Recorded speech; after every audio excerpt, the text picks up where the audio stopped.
S2.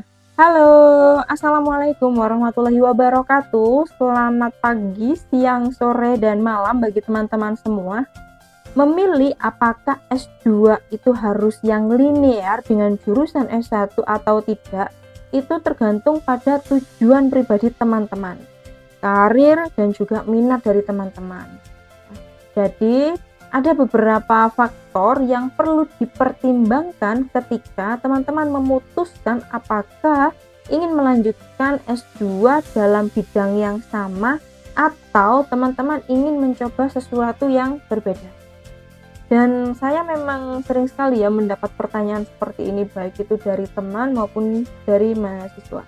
Jadi, mari kita bahas di video kali ini.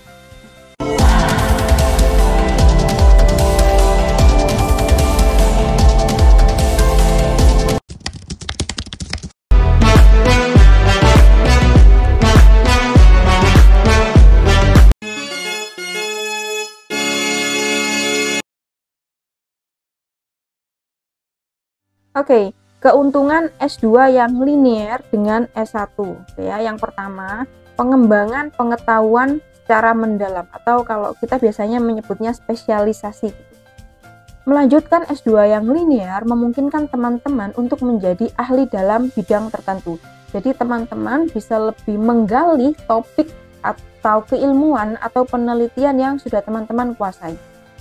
Dan pengetahuan yang dapat ditingkatkan. Jadi teman-teman bisa memperdalam pengetahuan dan keterampilan yang sudah dimiliki, sehingga hal ini akan membuat teman-teman menjadi lebih kompeten dalam bidang tersebut.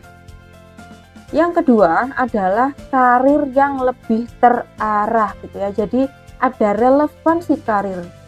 Kalau misalnya karir teman-teman memerlukan keahlian yang spesifik, maka melanjutkan pendidikan di bidang yang sama itu sangat bermanfaat.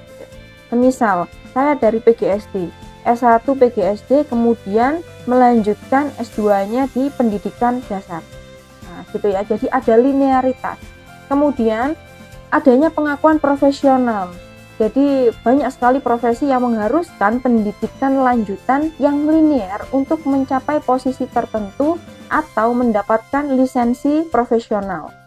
Yang ketiga adalah peluang riset atau kontinuitas riset. Kalau misalnya teman-teman tertarik pada riset akademis, maka melanjutkan S2 yang linear bisa memberikan kesempatan untuk melanjutkan atau memperluas penelitian yang telah teman-teman mulai sejak S1. Nah, gitu ya. Oke. Contoh dari peluang research atau kontinuitas penelitian gitu ya. Saya berikan contoh atau gambaran gitu ya. Nah, ketika teman-teman S1, teman-teman melakukan penelitian terapan. Ini saya punya spidol ya, kita ilustrasikan spidol ini sebagai suatu model, semisal entah itu model pembelajaran atau mungkin bisa juga dengan media spidol gitu ya.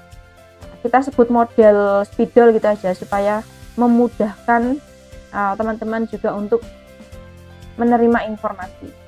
Jadi ketika S1 teman-teman melakukan penelitian terapan ya, penerapan model spidol untuk meningkatkan hasil belajar siswa. Jadi S1 teman-teman melakukan penelitian penerapan model spidol untuk meningkatkan hasil belajar siswa.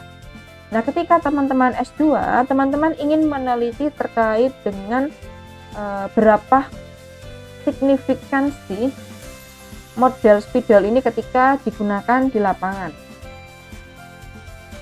Jadi, teman-teman bisa mencari pengaruh ya, besarnya seberapa pengaruhkah model spidol ini ketika digunakan di lapangan atau di sekolah, berapa persen kenaikan hasil belajar siswa ketika menggunakan model spidol ini gitu ya.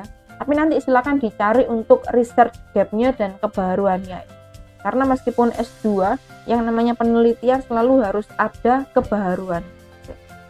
Oke, S1 sudah ambil terapan, kemudian S2-nya teman-teman sudah mengambil eksperimen pengaruh, kemudian ketika teman-teman melanjutkan studi S3, nah teman-teman bisa mengembangkan model spidol yang teman-teman sudah gunakan dari S1 itu tadi.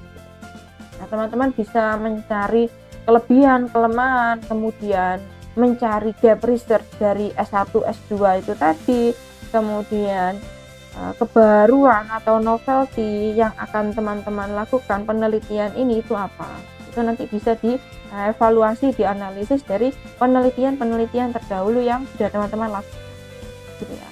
Jadi dari sini bisa clear ya, ada linearitas gitu, ada kontinuitas antara penelitian teman-teman ketika S1, S2, S3 dan penelitian-penelitian lainnya.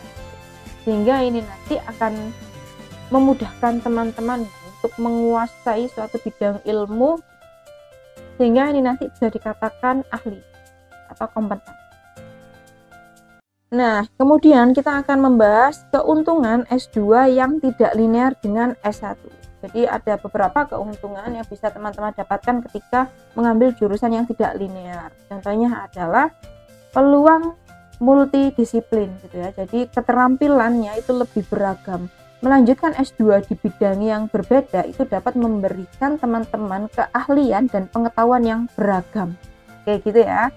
Misalnya, seseorang dengan latar belakang biologi gitu ya atau teknik, kemudian S2-nya mengambil S2 manajemen bisnis. Jadi S1, S2-nya berbeda, ini akan membuat pengetahuan kita itu menjadi lebih beragam atau multidimensi. Kemudian inovasi, kombinasi pengetahuan dari dua bidang yang berbeda itu bisa menghasilkan perspektif baru dan inovasi.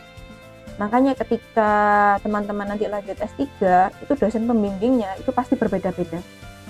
Jadi mungkin ada yang pembimbing satunya ada yang dari bimbingan konseling atau psikologi, kemudian pembimbing keduanya ada dari ekonomi, pembimbing ketiganya ada dari sastra. Jadi kombinasi-kombinasi pengetahuan dari bidang yang berbeda itu bisa menghasilkan perspektif dan inovasi. Kemudian fleksibilitas karir atau peluang karir yang baru. Ketika teman-teman memilih jurusan yang berbeda, ini bisa membuka peluang karir di bidang baru yang mungkin bisa lebih sesuai dengan minat atau situasi pasar kerja. Kemudian pengembangan karir gitu ya, bagi teman-teman yang merasa tidak cocok dengan bidang S1-nya, kemudian melanjutkan S2 di bidang lain, ini bisa menjadi cara untuk mengubah arah karir. Yang ketiga adalah pengayaan pribadi atau minat pribadi gitu ya, dari minat diri teman-teman seperti apa. Kadang orang memilih bidang studi S2 berdasarkan minat pribadi yang tidak sempat ditekuni saat S1. Jadi untuk pengembangan pribadi mengambil bidang yang berbeda itu bisa memperkaya pengalaman dan pemahaman tentang dunia. Nah, untuk pertimbangan lain terkait dengan tujuan karir jangka panjang, kemudian kebutuhan pasar kerja.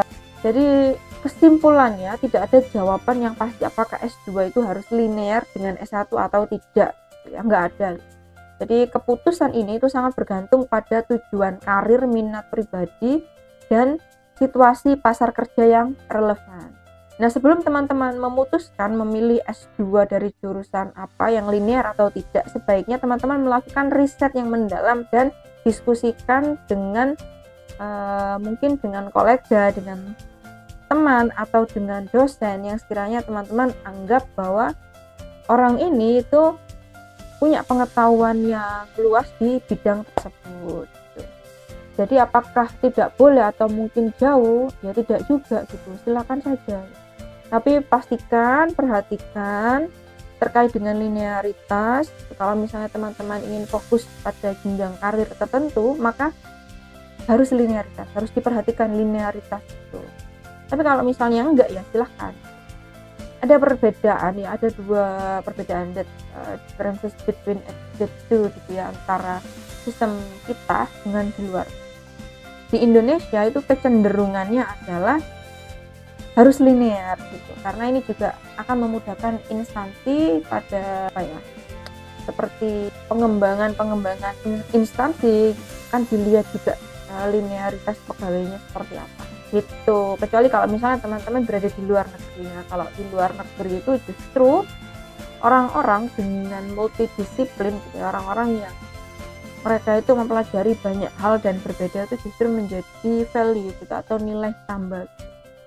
Karena pandangannya itu bisa lebih luas dan bisa melihat perspektif dan membuat inovasi gitu. Jadi sebelum melanjutkan S2 pastikan dulu teman-teman mau mengambil S2 jurusan apa, silakan dipertimbangkan baik itu dari tujuan pribadi teman-teman seperti apa, kemudian dari minat teman-teman dan jenjang karirnya seperti apa. Silakan melakukan riset dan semoga video ini bermanfaat dan tidak jangan sampai membuat teman-teman itu salah dalam mengambil keputusan. Jangan sampai ketika sekarang S1-nya A, kemudian S2-nya ambil jurusan lain yang tidak linear dengan jurusan S1 ini ya. Kemudian ketika kedepannya di masa depan malah menyesal kenapa kok nggak ambil ini. Jadi pastikan sebelum teman-teman melanjutkan S2, teman-teman melakukan riset yang mendalam dan diskusi pada orang yang tepat. Oke, sampai di sini dulu video saya kali ini, semoga bermanfaat ya. Mohon maaf apabila ada salah kata dan lain sebagainya. Mari kita belajar bersama gitu. Tetap semangat, jangan capek belajar dan jadi lebih baik. Wassalamualaikum warahmatullahi wabarakatuh. Bye bye. Terima kasih banyak dan sampai jumpa di video berikutnya.